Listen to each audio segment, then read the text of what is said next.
You listen to A Climate Change. This is Matt Matern, your host. I've got Rob Gramlich on the program, and Rob has got an extensive background, has done a lot of things over the years.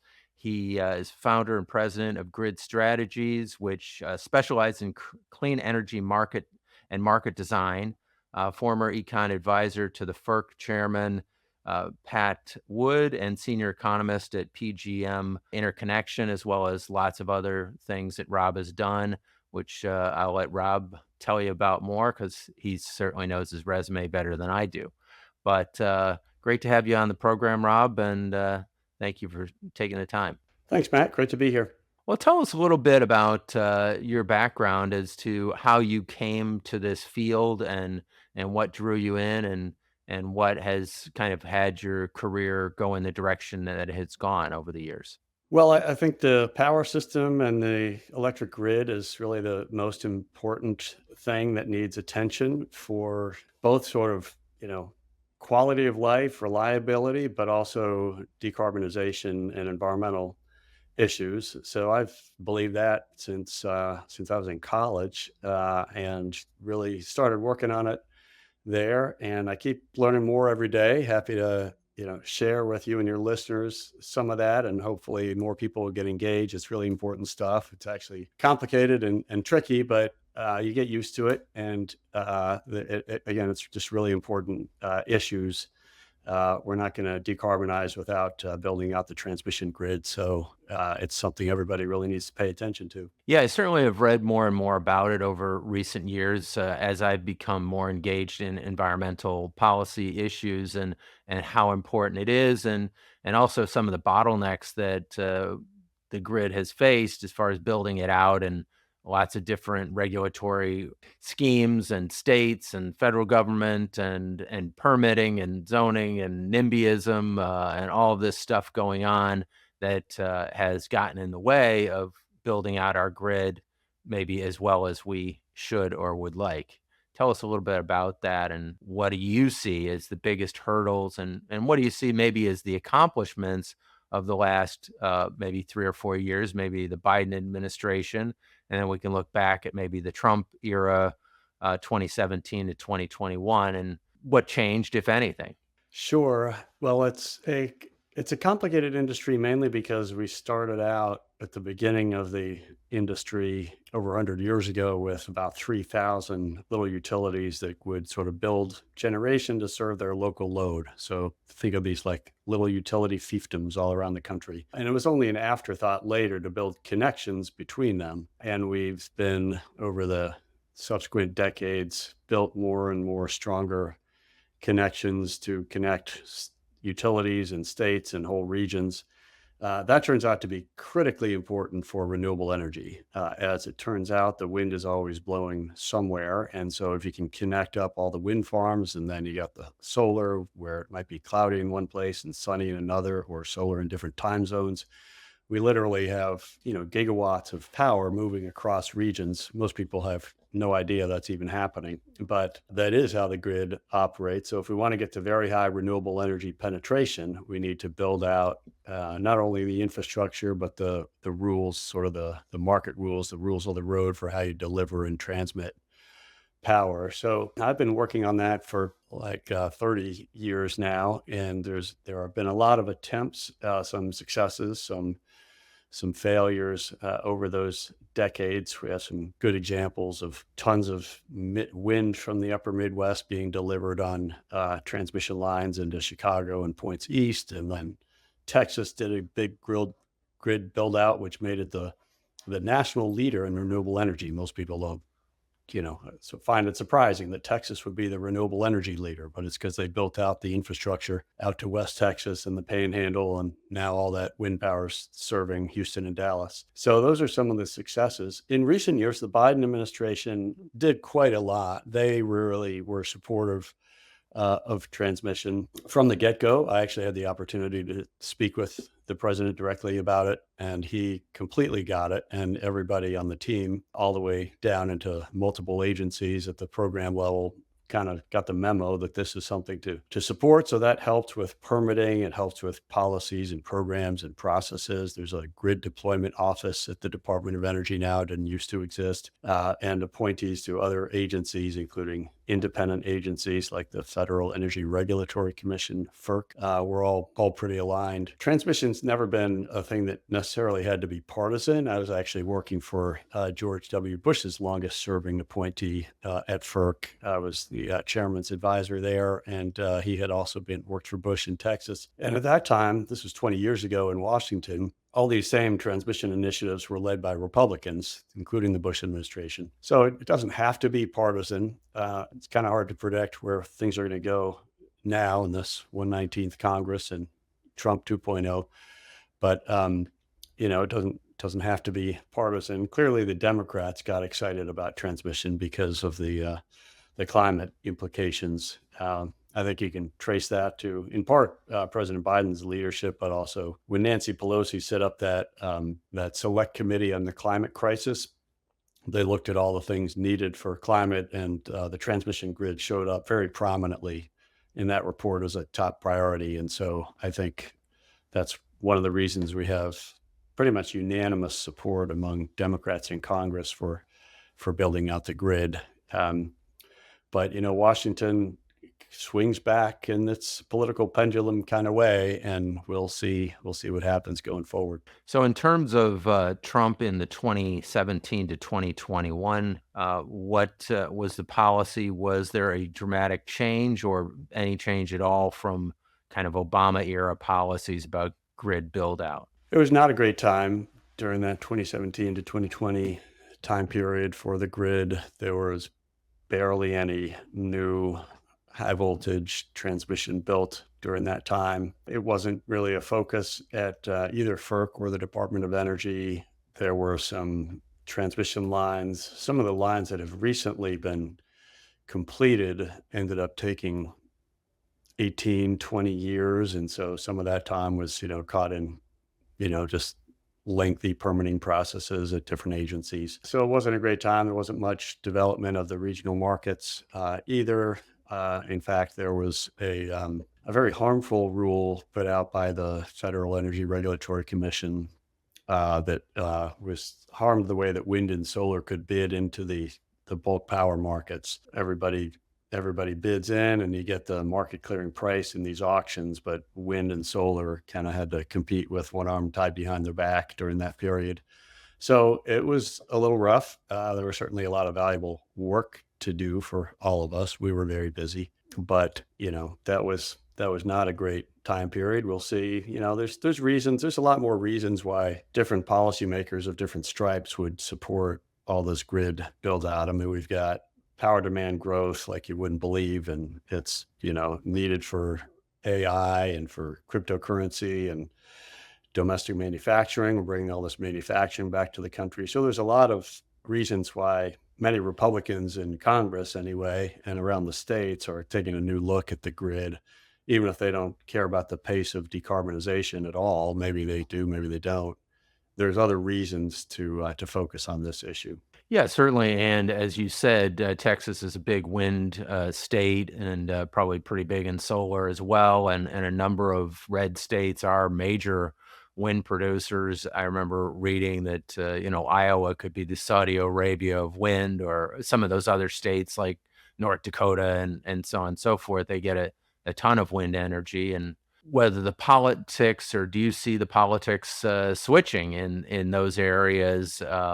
Because a lot of people must be making a lot of money or potentially losing a lot of money if they can't sell their wind. Yeah, absolutely. There's a lot of wind and solar development out in rural areas, and a lot of these rural states that tend to be more Republican, represented by more Republicans in Congress and at the state level, have conservative politics, but they do have a lot of local businesses employed by wind and solar, and that's very meaningful. There's a lot of jobs, and there's a lot of, for example, benefits to landowners who host a wind and solar project, or the county gets this property tax bump from these generation projects. So there's a lot of local benefit. That's certainly going to be an issue with things like renewable energy tax credits, which were, of course, a key part of the Inflation Reduction Act, biggest climate bill ever. That's obviously something that's going to undergo intense scrutiny by the Trump administration in Congress. Hard to predict what is going to get trimmed versus thrown out versus preserved at this point. But it does matter that there were, for example, 18 House Republicans not long ago who wrote to Speaker Johnson and said, "Hey, don't touch these renewable tax incentives. We depend on these. Our communities, our manufacturing, our jobs depend on some of these credits." And then you're starting to see comments from people like Senator Murkowski say, "Well, let's take more of a scalpel than a sledgehammer to this thing, and let's look at maybe some trimming, but let's not go after these." A lot of these incentives are actually working well and pretty important. So it's hard to say. I mean, Republicans, the reality is they only have a razor thin majority in the House and the Senate. And, they have to be 100% aligned, therefore, if they want to pass it on a Republican only vote. And there's a lot of diversity of views among the delegation. Well, it certainly would be good if some sanity returned to the environmental debate, and something maybe not quite what the country experienced in the early 1970s, where I think 98 senators voted for the Clean Air Act and the Clean Water Act, and similar numbers voted for clean air and water in the House. It was nearly unanimous that both parties were for a cleaner environment. Do we see a move in that direction? I realize that those 18 congressmen, Republicans, are a move. Whether or not they would be sufficient to withstand the pressure that they might be under to cave and wipe this stuff out. Of course, they would probably lose their majority in 2026 if they swing too far, because as you said, a lot of communities are making money off of this, and to wipe it out, it's going to cause a lot of pain. Yeah, that is the challenge. Even if you have a lot of strident supporters for some provision, the need for whatever the number is, $7 trillion to fund the things that President-elect Trump campaigned on, including reinstating his tax cuts from 5 years ago. Those things are extremely costly. Republicans been willing to do deficit spending in the past, so maybe they would do that again.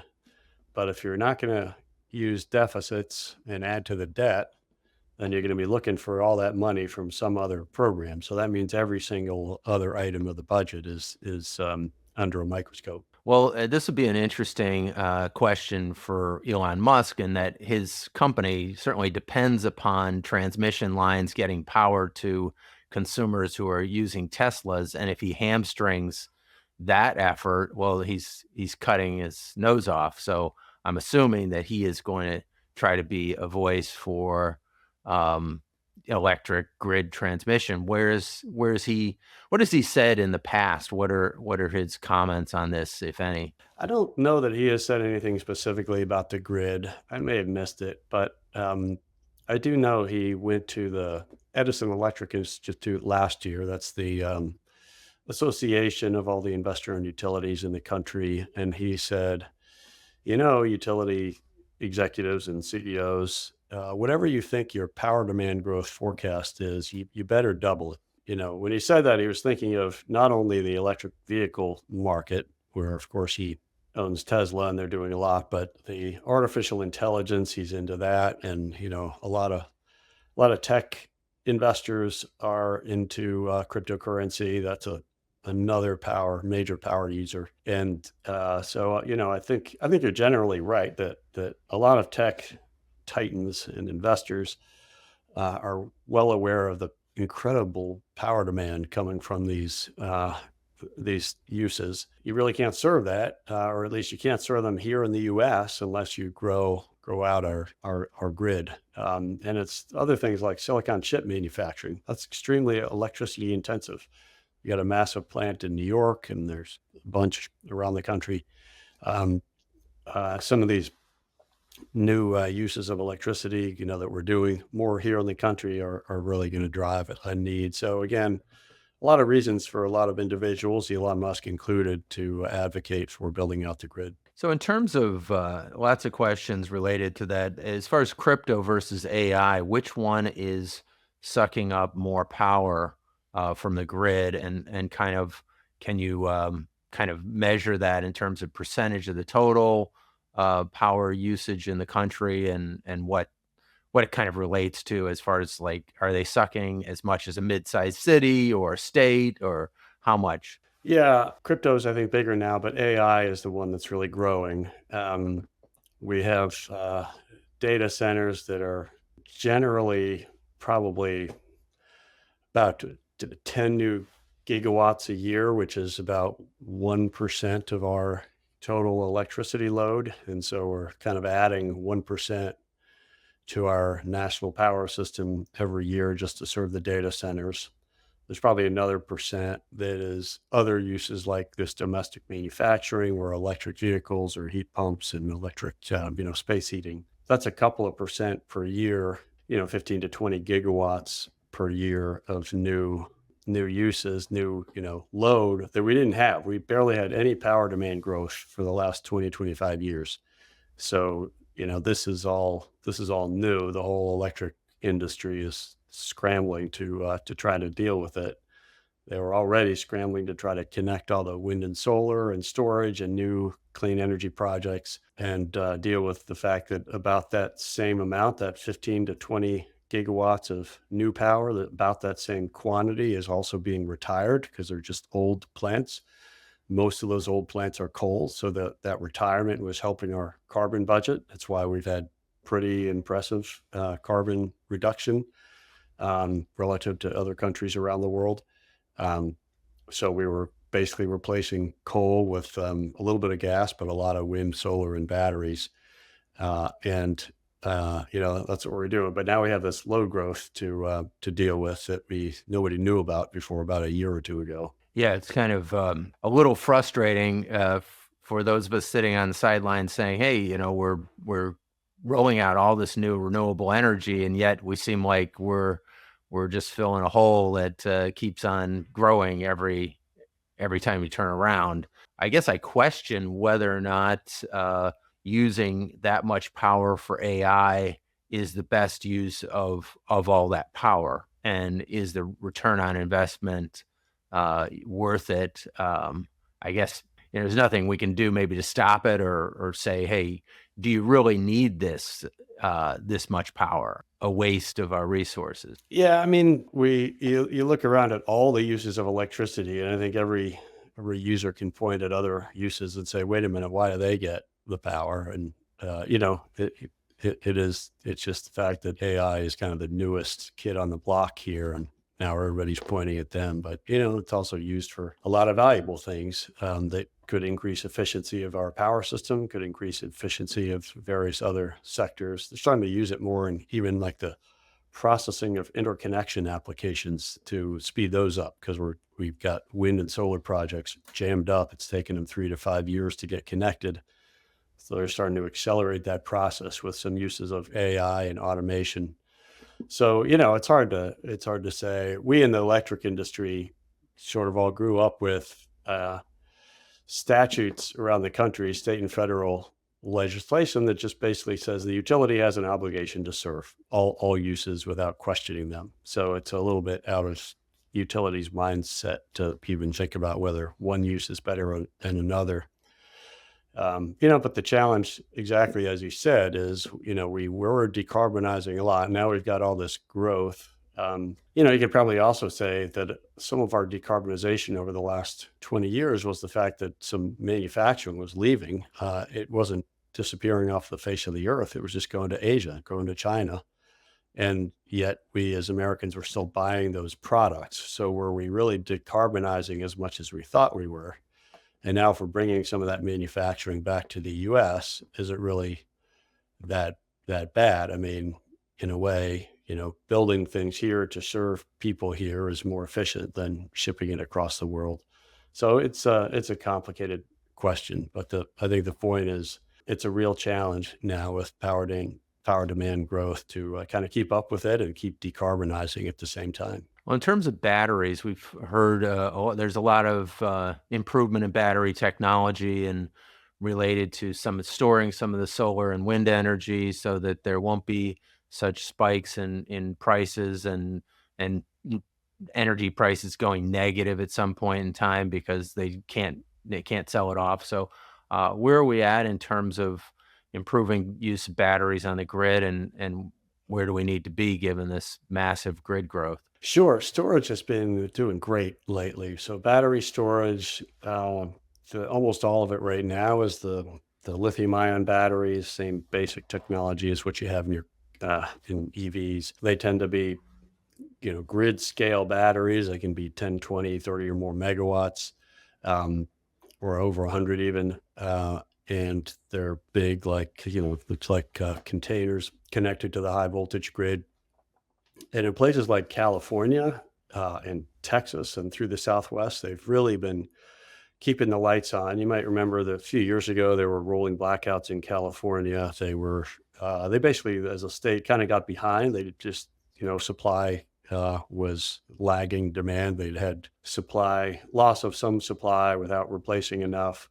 And also, they had a kind of a mismatch of the time and day, the time of day of operation. So, like, you get a ton of solar at, let's say 2 p.m., but then by 6, 7, 8 p.m., whenever the sun goes down, depending on the time of year, they would run out, and so that would be the time period. September, October, they had trouble around that end of the day time period.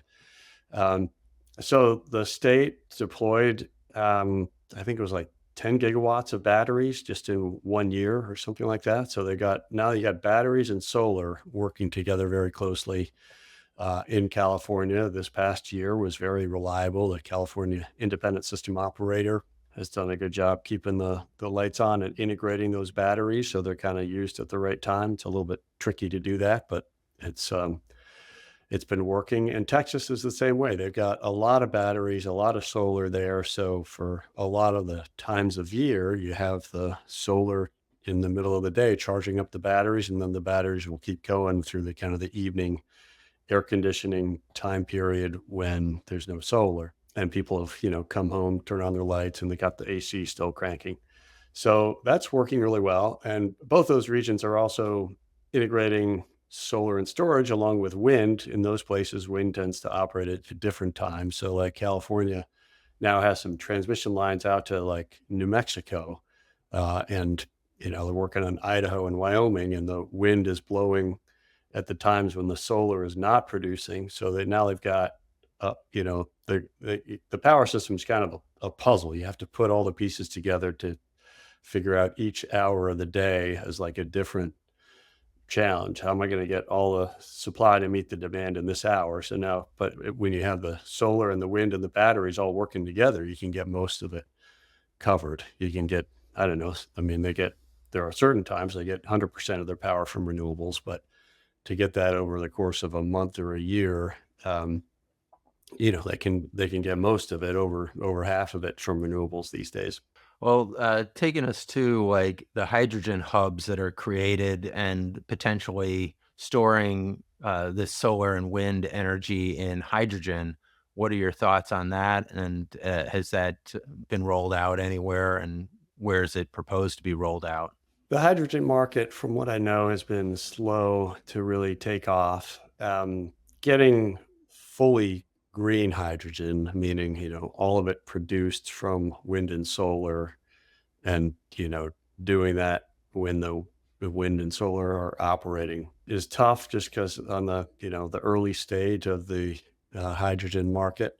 So we have not really seen those take off yet. Now, and so, the industry is going to be very dependent on some type of tax incentive or other support for some period of time. So certainly everybody in that industry is looking to see what, if anything, happens in terms of changes to the Inflation Reduction Act on hydrogen incentives. There's, one sense, I mean, the incentives could be taken away, they could be trimmed. There's another sense in which maybe they survive, and actually the regulations on hydrogen under the Trump administration might be lighter than at least than we expect them to be under the Biden administration. They haven't finalized the regulations in terms of what qualifies for those incentives. So I think there's a lot of uncertainty right now based on the tax incentives.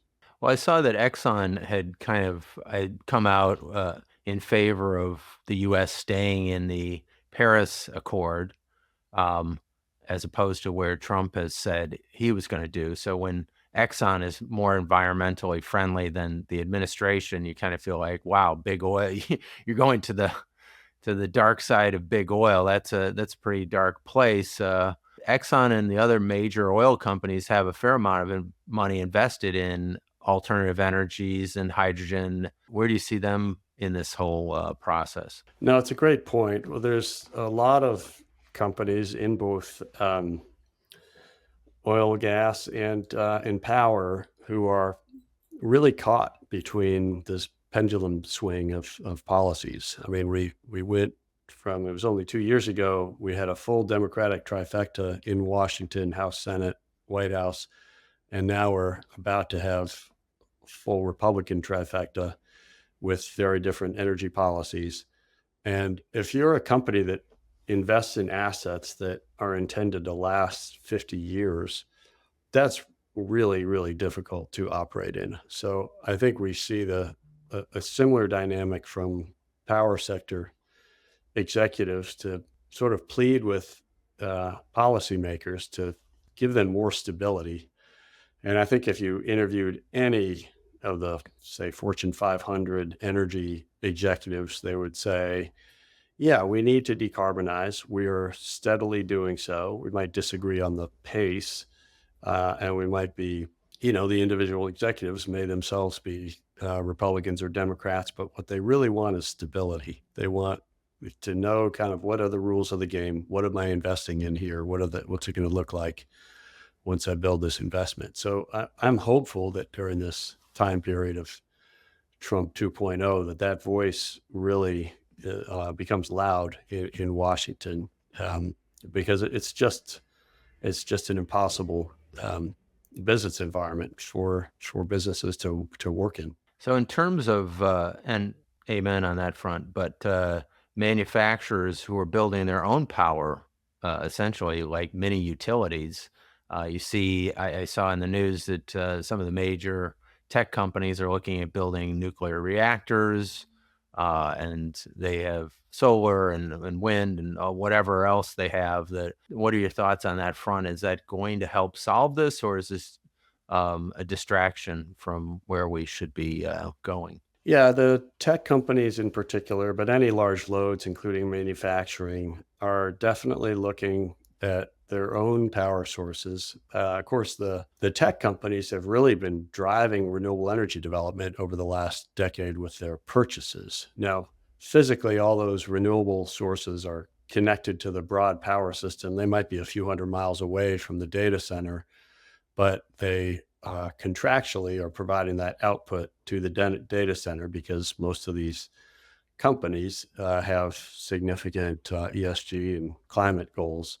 So they've been trying to get carbon free power. So wind and solar have been selling, really a lot of the recent development has been sales to these companies for the output of their power plants. Right now, the problem with large loads is they can't find enough power. So they're going around.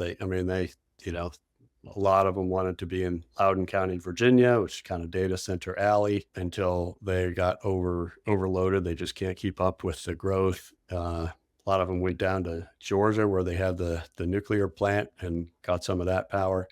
That seems to be kind of tapped out. They went to Ohio, where they have the 765 kV transmission network, big network. And that's, got limitations. So now they're going anywhere in the country they can find power. And then some of them, as you said, are even doing behind the meter, like bring your own power. And that means either, go to the site of a nuclear plant if nobody bought up that power, and it's available for sale still, which, by the way, you wonder why these states, if they wanted carbon free power, why didn't they buy up that power ahead of time? They could have and should have. but they didn't, and so now it's available, and so the tech companies are going, some of them going there. I worry that we're going to see a lot of on-site natural gas plants being built. The only thing that will probably prevent that is the fact that there aren't many turbines for sale. Like the manufacturers of the actual turbines are like fully booked out, and so there's a limitation um, on that. So for the next couple of years, I know we're going to see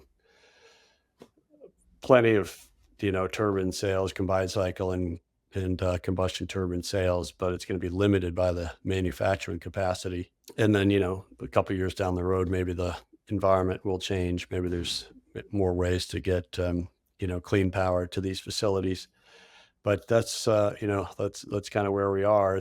I mean, in a way, it's fascinating. It's also a little bit scary that there's this much thirst for power, and how do we keep up with it, and how do we decarbonize at the same time? Well, it's fascinating the analogy there, the thirst for power and the thirst for political power and kind of the running in parallel tracks, which I mean, the good news is that the Trump administration has to be hemmed in a bit by their thirst for political power, that crushing the IRA and crushing clean energy will hurt a lot of people and would decimate their coalition. So they can't completely wipe this stuff out, because a lot of the IRA investments went into red states or purple states. So doing wholesale damage to those interests are going to swing states that are, he won by a little bit, but he didn't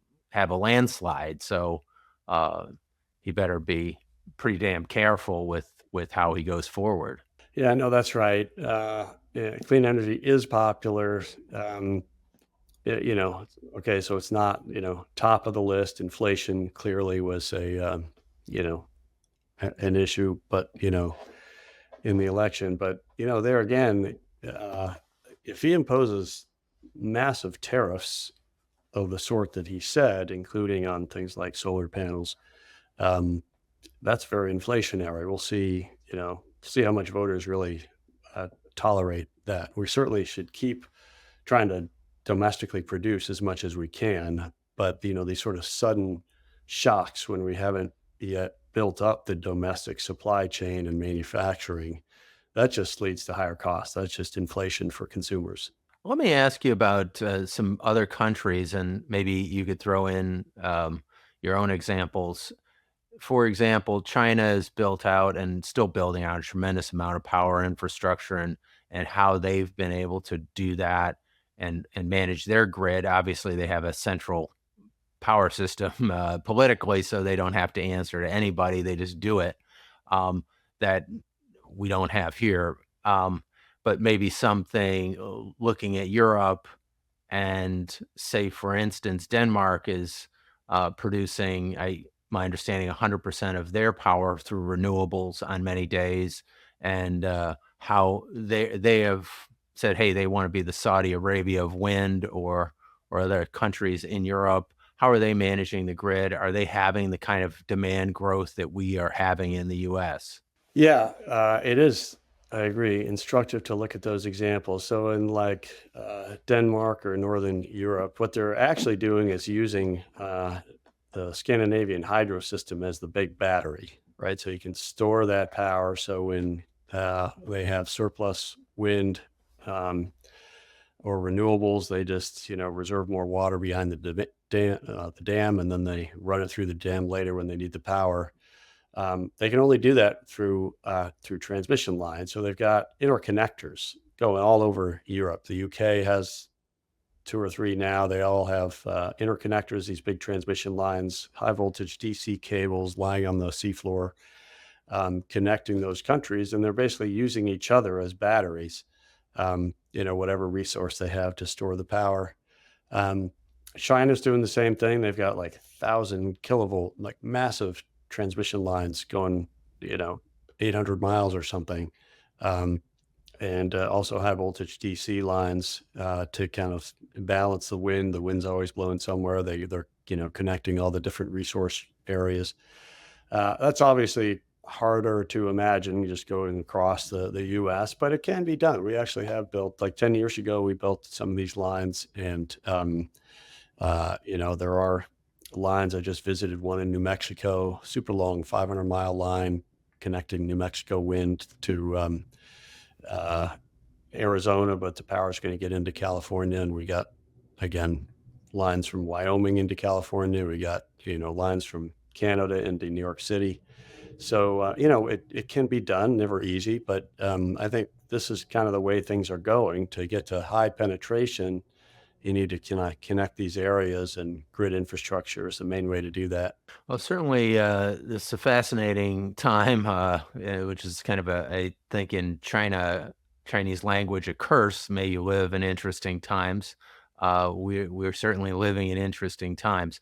Um, just kind of to wrap it up, what are some of the maybe top three issues that you're seeing we should be focused on to roll out the grid more effectively to deal with our ginormous power needs that are just growing. Yeah, I guess the thing I would suggest, like specifically to your listeners, is wherever they live, check into what the state is doing on the grid, because there is this opportunity for the states to really work with their neighboring states to build out the grid and achieve each state's clean energy goals. And a lot of states are active. Some of them are not paying any attention to that. So it's good to kind of make sure your state is proactively working on that. There is a lot of good activity. This stuff doesn't generate from Washington. Washington policy matters, but a lot of states are leading the way on clean energy and the grid, and it's worth kind of checking into what's happening in your state and your region. Okay. Well, appreciate your great work on this front. It's one of those behind the scenes type jobs that we're all dependent upon, but is somewhat invisible until the power goes off. And then we're like, what the hell happened? Why wasn't Rob doing his job? That's true for just about everybody in the power sector. That's right. We don't matter until there's no power. But and that's right. But great work in helping us be connected, stay connected, and maybe this will be something that kind of literally and figuratively connects us politically as a people, is realizing that we have so much that we rely upon and are interconnected, our values, our interests, and we'd be far better off working together on these issues than being divisive and scoring political points. Let's hope so. Well, it's great to be with you, Matt. Okay, thanks. Have a great day, Rob. To learn more about our work at A Climate Change and how you can help us reach our goal of planting 30,000 trees in the Amazon this year, visit aclimatechange.com. Don't forget to subscribe to our podcast on Apple, Spotify, YouTube, or wherever you get your podcasts. If you like this episode, please share it with a friend. See you next time.